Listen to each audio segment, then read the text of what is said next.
और चलिए अब बात करते हैं रशिया यूक्रेन युद्ध की। यूक्रेन और रशिया के बीच महायुद्ध के 66वें दिन एक बार फिर से रूस ने कीव पर जोरदार हमला किया है। दरअसल यूक्रेन का यह आरोप है कि रूस ने कीव के रिहायशी इलाकों को लगातार निशाना बनाकर मिसाइल से हमला किया जा रहा है। उसकी तस्वीरें भी हम आपको लगातार दिखा रहे हैं कि आखिर किस तरीके से वहां पर लगातार और ताबड़तोड़ हमले किए जा रहे हैं। इसी पर एक रिपोर्ट देखिए।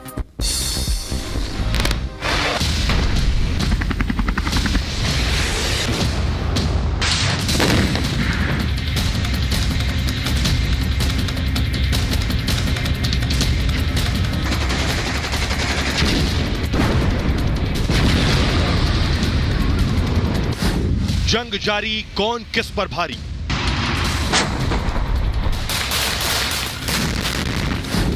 रूस के बम, यूक्रेन हुआ बेदम। कीव पर कब्जे की जंग। एक बार फिर कीव पर रूस के बम आसमान से कहर बनकर टूट पड़े। रूस की तरफ से कीव पर ताबड़तोड़ मिसाइल से हमला किया गया।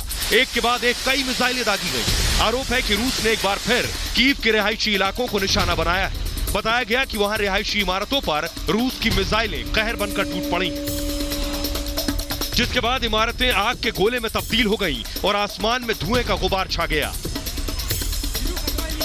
रूस की तरफ से दागी गई मिसाइलों से इमारत का एक बड़ा हिस्सा आग के गोले में तब्दील हो गया और उससे उठते धुएं से वहां पूरा आसमान काला नजर आया।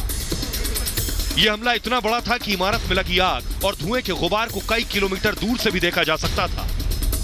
वहीं जिन इमारतों में मिसाइल से हमला हुआ, वहां आसपास का पूरा इलाका भी खंडर में तब्दील दिखाई दिया। जहां तक नजर गई, वहां तक सिर्फ बर्बादी का मंजर ही नजर आया। इस हमले के बाद वहां अफरा तफरी मच गई और दमकल विभाग के साथ राहत और बचाव की टीमें फौरन मदद पहुंचाने की कोशिश में जुट गईं। सबसे पहले इमारत में फंसे लोगों को सुरक्षित निकालने का काम शुरू किया गया, जिसके लिए बड़ी बड़ी मशीनों की भी मदद ली गई। लेकिन इमारत में आग लगने की वजह से राहत और बचाव के काम में टीमों को काफी मुश्किलों का सामना करना पड़ा।